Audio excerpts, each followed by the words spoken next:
So hello जय हिंद साथियों, welcome back to my YouTube channel reserve class में आपका स्वागत है। आज की इस वीडियो में आपको बताने वाला हूं जो एसएससी की तरफ से आपका नोटिस आया है एमटीएस की वैकेंसी को लेकर। जो आपकी एमटीएस की फुल फॉर्म होती है वो आपकी मल्टीटास्किंग स्टाफ होती है।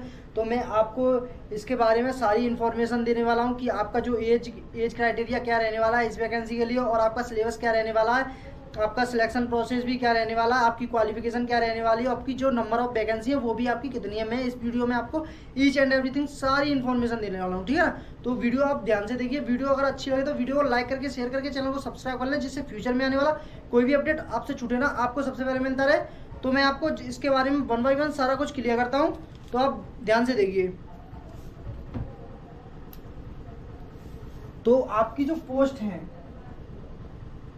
जो एमटीएस की तरफ से जो पोस्ट निकाली गई है वो आपकी एमटीएस एंड हवलदार दोनों के लिए ये पोस्ट रहने वाली है।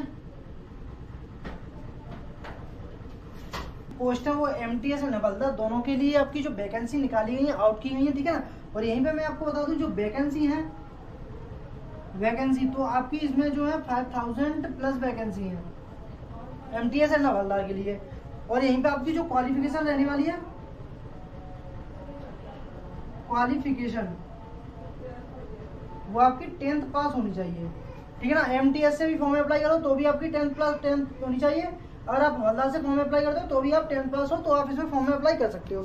अब यहीं पे मैं आपको जो एज क्राइटेरिया के बारे में बताने वाला हूँ, एज क्राइटेरिया आपका क्या रहने वाला है। तो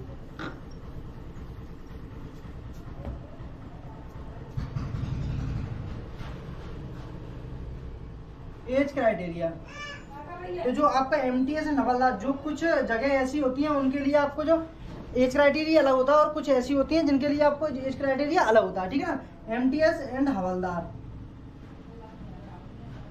एमटीएस हवलदार के लिए जो आपका एज क्राइटेरिया रहने वाला है वो सीबीएन में, सीबीएन में आपका जो एज क्राइटेरिया रहने वाला है वो 18 साल से 25 साल तक आपका रहने वाला है एज क्राइटेरिया, ठीक है ना। और यहीं पे हमको एमटीएस एंड हवलदार एंड हवलदार जो आपका CBIC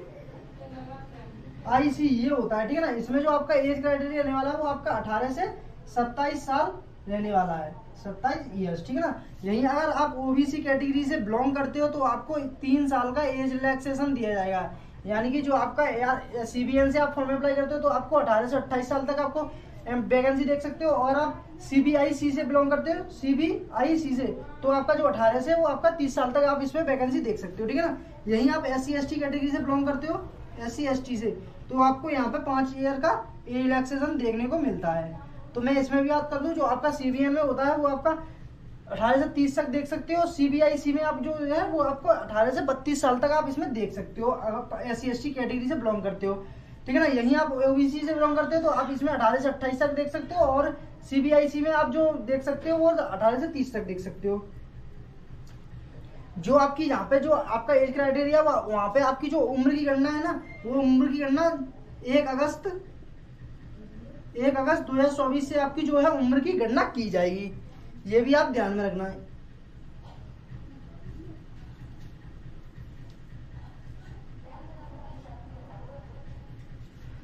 अब जो है आपका वो है सिलेक्शन प्रोसेस, आपका जो कौन कौन सी स्टेज होती है जिसमें आपका सिलेक्शन प्रोसेस क्या क्या रहता है, ठीक है ना। तो अब नेक्स्ट वो है, वो नेक्स्ट टॉपिक है वो आपका सिलेक्शन प्रोसेस क्या क्या रहने वाला है। सिलेक्शन प्रोसेस, तो फर्स्ट ऑफ ऑल आपका जो होता है वो आपका सीबीटी एग्जाम होता है। सीबीटी एग्जाम जो नंबर 2 का होता है वो आपका पीएसटी एंड जो पीईटी एग्जाम होता है वो होता है ओनली फॉर हवलदार के लिए होता है। ये पीएसटी एंड पीईटी ये हवलदार के लिए होता है, ठीक है ना। और नंबर 3 पे होता है आपका डीवी यानी कि डॉक्यूमेंट वेरिफिकेशन। ओनली जो आपका पीएसटी एंड पीईटी होता है वो ओनली हवलदार के लिए होता है, और किसी के लिए नहीं। जो आप एमटीएस के लिए सोच रहे हो वो आपका एमटीएस के लिए बिल्कुल नहीं होता, ओनली हवलदार के लिए अलाउ है पीएसटी एंड पीईटी। जो आपका physical efficiency test and physical measurement test होता है, पीएमटी बोलते हैं वो, सॉरी पीएसटी नहीं, पीएमटी, ठीक है ना। तो ये होता है, ठीक है ना, हवलदार कैटेगरी के लिए। पेपर की बात करें, इसमें क्या क्या कौन कौन से सब्जेक्ट्स आते हैं, जो सिलेबस होता है वो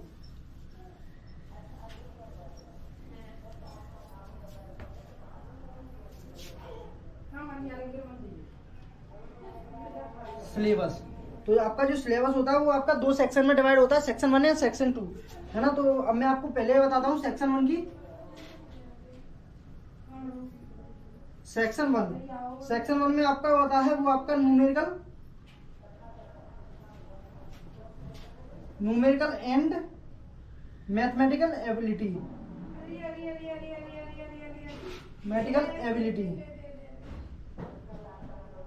तो इसमें जो मैथमेटिकल एबिलिटी में होता है ये पूरा एक ही है, ठीक है ना। जिसमें आपका मैथमेटिकल एबिलिटी में होता है वो आपको 20 क्वेश्चन देखने को मिलते हैं और एक प्रत्येक क्वेश्चन 3 नंबर का होता है, यानी कि जो मार्क्स मिलते हैं आपको 60 मार्क्स के, ठीक है ना।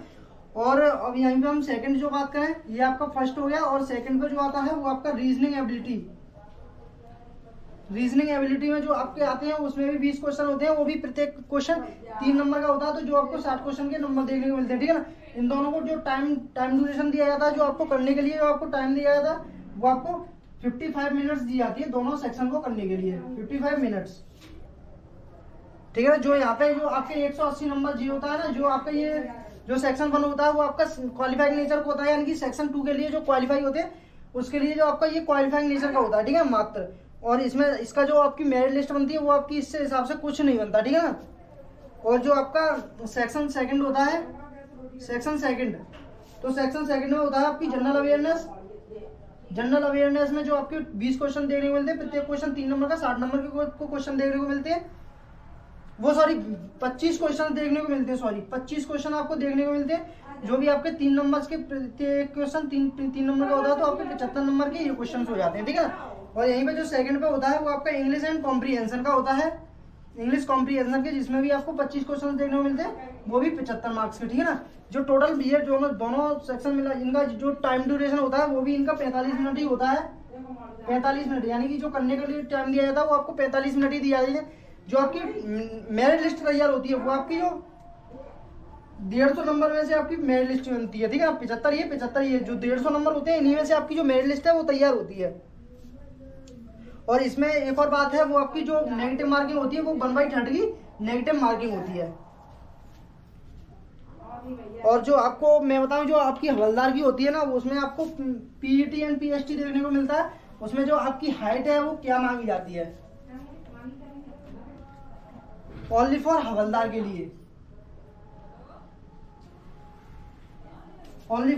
लिए, जो आपकी हाइट है वो मेल कैंडिडेट के लिए बात करें तो मेल कैंडिडेट के लिए 157.5 सेंटीमीटर हाइट है, तो आप इसमें फॉर्म अप्लाई कर सकते हो, ठीक है ना। बाय 5 सेंटीमीटर, अगर आप गोरखा या गोरवाली से कुछ भी समाज और गोरखा से आप बिलोंग करते हो तो आपको जो 5 सेंटीमीटर का होता है वो आपको फायदा मिल जाता है कि आप इससे 157 सेंटीमीटर हाइट है तो आप इसमें 5 सेंटीमीटर कम कर दीजिए तो भी आप एलिजिबल हो जाते हो, ठीक है ना। यहीं पे आपकी जो चेस्ट मेजरमेंट की बात करें तो आपकी अगर चेस्ट अगर 81 सेंटीमीटर है जो और 5 सेंटीमीटर आपकी फलाव के साथ ई से एक्सपेंड समझ जाना, तो आप इसमें एलिजिबल हो, 5 सेंटीमीटर आपका फुला के मांगा जाता है। और यहीं पे हम फीमेल कैंडिडेट की बात करें, फीमेल के लिए जो हाइट है वो 152 सेंटीमीटर हो तो आप इसमें एलिजिबल हो। जो आपकी फीमेल अगर गोरखा से आते हो, गोरखा या घरवाली से या कुछ से आते हो तो उसमें आपको जो 2.5 सेंटीमीटर का फायदा मिल जाता है, यानी कि आप 149.5 सेंटीमीटर के तो आप इसमें एलिजिबल हो। आपका जो इसमें जो फीमेल कैंडिडेट के लिए आपको वेट मांगा जाता है वो आपका 48 केजी वेट हो तो आप इसमें एलिजिबल हो।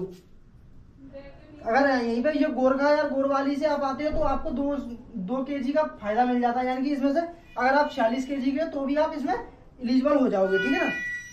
और यहीं पे आपकी जो आपका पीईटी होता है यानी कि फिजिकल एफिशिएंसी टेस्ट, उसके बारे में आपको बात करूं, जो आपकी वॉकिंग यानी कि रनिंग का होता है वो मेल कैंडिडेट के लिए होता है 1600 मीटर। उसमें जो आपको टाइमिंग ड्यूरेशन दिया जाता है वो आपको 15 मिनट दिया जाता है, यानी 15 मिनट में आपको 1600 मीटर रनिंग करनी है कंप्लीट। जो आपको फीमेल कैंडिडेट के लिए होता है, फीमेल के लिए वो आपको 1 किलोमीटर रनिंग और वो भी 20 मिनट में। तो आप देख सकते हैं इसमें आपका जो टाइमिंग दिया जाता है वो भी बहुत अच्छा खासा दिया जाता है, 1600 मीटर 15 मिनट में आराम से कोई पैदल भी चलेगा तो भी आप इसको कंप्लीट कर लेगा, ठीक है ना।